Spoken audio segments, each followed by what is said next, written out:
My name is Ella. I'm standing in my backyard, the air filled with the warm scent of roasted corn and grilled peaches. Jasper is at the grill, treating it like a high-stakes experiment, and Ray is balancing a pitcher of sangria and a stack of cups. A neighbor's golden retriever lies at my feet, and Marin, my co-worker's daughter, has just given me a plastic bracelet, declaring me her fun aunt. As twilight descends, someone from the next street asks me if I have family back east. Without hesitation, I reply, not anymore. I look at the table where Jasper is laughing so hard he's spilled lemonade, and Ray is dancing barefoot. But I have this, I say, and I truly mean it. It wasn't always like this. 6 months ago, I made a significant move to Oregon. For half a year, there wasn't a single call, text, or email from my parents. They never asked where I'd gone, why my old apartment lease ended, or about the birthday card that never reached me. It's not like they remembered my birthday anyway.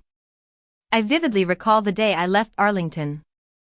I was part of a well-to-do family in the East Coast. My parents, Mr. and Mrs. Thompson, were all about appearances and social status. My father was a cold, calculating businessman, and my mother was more concerned with her social circle than her children.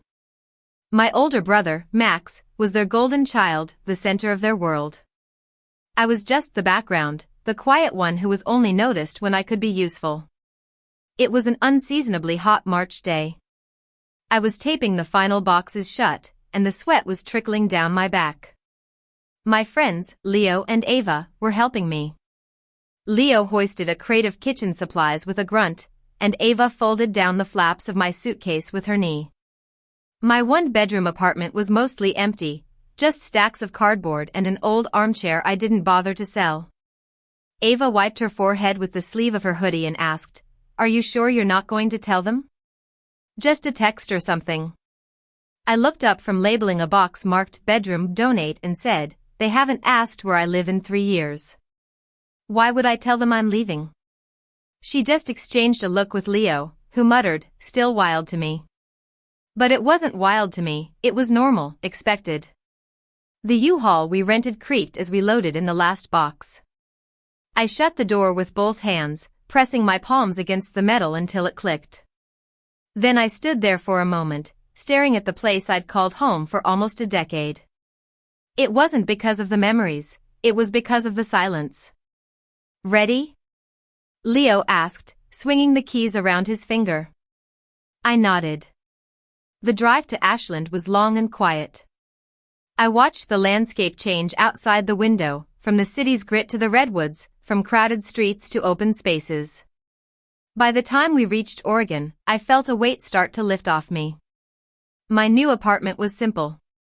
1 bedroom, a slightly outdated kitchen, and a narrow balcony overlooking the trees. But it was mine, truly mine.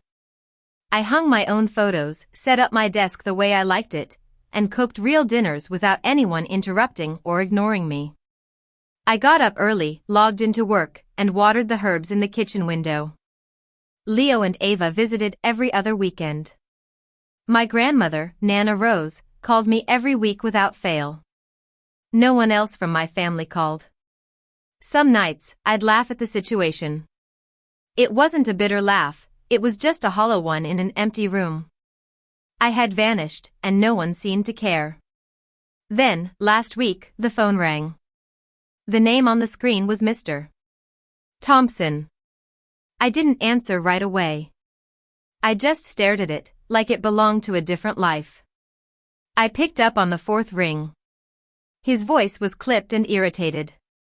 "You need to come home next weekend," he said. I should have known what that call meant. The flatness in his tone wasn't disappointment or confusion, it was pure entitlement. I was being summoned, not for my sake, but for the family's appearance. I told him I had plans and hung up before he could start his lecture.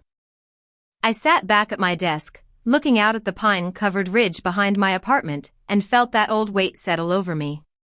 It wasn't sadness, it was just recognition of how things had always been. When I was 8, I made the honor roll for the 3rd time in a row. I laid my report card on the kitchen table, knowing my mother would sit there with her tea. She glanced at it and said, "Good job, honey," without even looking up from her phone. That same week, Max got a C+ on a math quiz and still got to pick dinner.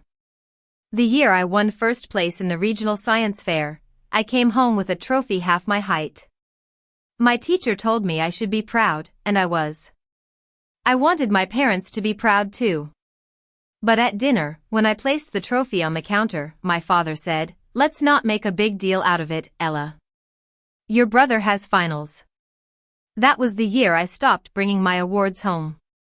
By the time I turned 17, I knew I'd be paying for college myself. I got into a state school with a scholarship, took 2 part-time jobs, and stopped going home for breaks. It was easier that way. I graduated early, moved into a shared apartment, and took any freelance work I could find. My resume grew, but my social life didn't. I didn't mind because work was something I could control. Eventually, I landed a job with a cybersecurity firm in Seattle. It was a remote job with flexible hours and full benefits. I'd been there for almost 3 years. My boss said I had a talent for solving problems that other engineers overlooked. My savings account had commas in it, my fridge was stocked with real food, and I had a pre-approval letter from a mortgage broker. I was finally thinking about buying a house, a small one that was just mine. When my father's voice tried to pull me back into family obligations, I didn't flinch. He said, "Your brother's engagement dinner. Lily's parents want to meet the whole family. They're very traditional." I replied, "I won't be there." He was shocked and said, "What do you mean you won't be there?" I told him I had other plans. He then said, "Ella, this is important for your brother's future. They're high-profile people. It'll reflect badly on us if you don't show up." It was all about the optics, not about me. I said, "I moved to Oregon 6 months ago. I'm not flying across the country for a dinner I wasn't even invited to until now." He got angry and said, "How dare you move without telling your family? What's your address?" I almost laughed and asked, "Do you even remember my last one?" He didn't answer, and that told me everything. I hung up, and my hand didn't shake. Then the calls and texts started coming in. They went from reminders to guilt-tripping and then to threats. My mother called and said, "Sweetheart, this isn't like you. You've always been so respectful. Your brother's counting on you. Lily's parents are formal people. We need to show unity." I said, "I'm not going." She tried to convince me, but I was firm. Max called next. His tone was more confused. He said, "Look, I don't know what's going on between you and Mom and Dad, but can't you just show up?" I remembered all the times he'd looked away while I was overlooked and said, "No, not this time." The next day, my father called again and said, "If you don't show up to this wedding, you're out of the will."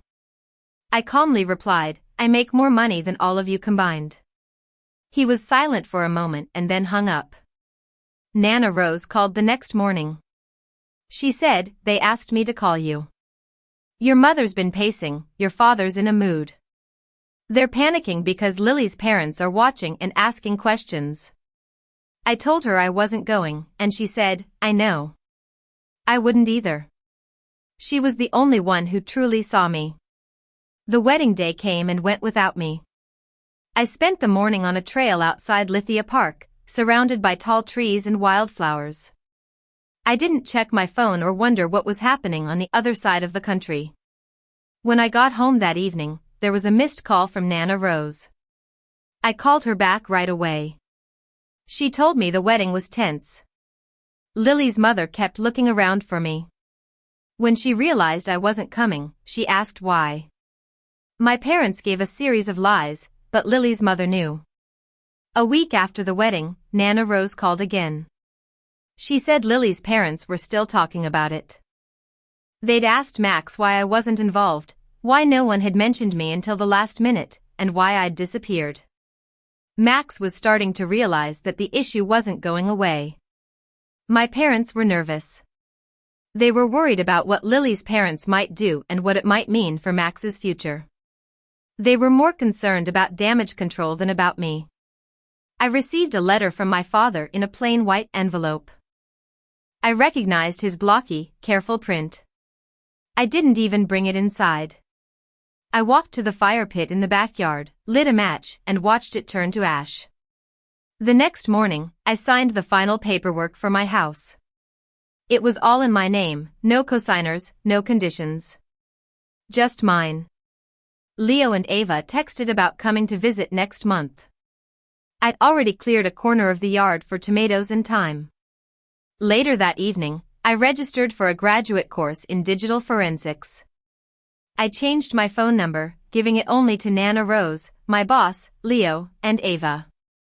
Now, as I stand in my backyard, surrounded by friends and the warmth of a new life, I know I made the right choice. This is my home, and I'm finally free.